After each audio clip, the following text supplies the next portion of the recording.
Hey, I wanted to hop on here and just share a technique that I use for staying grounded and staying centered when in the midst of really intense emotions, such as anger, such as fear, any of these emotions that can really feel like they're pulling us off our center and pulling us out of the logical part of our brain and into a more fear-based place, right? And this technique is called noting, N-O-T-I-N-G.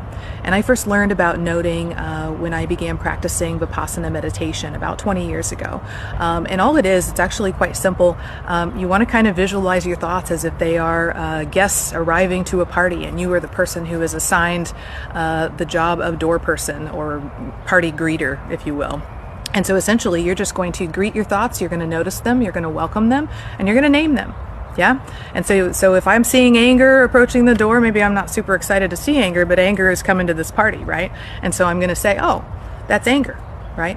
And I'm going to notice the anger and I'm going to name the anger and I'm going to welcome the anger and I'm going to let it pass right on by, cross the threshold and pass me by. Okay. And what's so interesting is when we are in the midst of anger or fear or any of these other intense emotions in that same category, the part of the brain that is driving the bus is the oldest part of the brain, the most primitive part of the brain, and that's the alligator brain, right? You might have heard it called. And in its primary job, its only job is to scan for threats, and it does it very well. But we don't want that part of the brain driving the bus.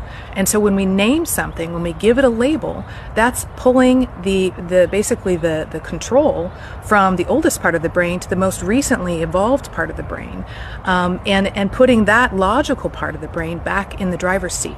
Right? So we go from being reactive and being potentially aggressive and being not the version of ourselves that's ultimately going to be very effective, right? To being logical, right? And to being centered and to being grounded in the midst of really intense emotion. And this is the reason to practice this. And you can practice it whenever you're in line at the grocery store, if you're washing dishes, if you're out living your life. It's very easy to just take a moment and just notice what's alive within you and give it a name. Note, oh, that's anger. Oh, that's fear.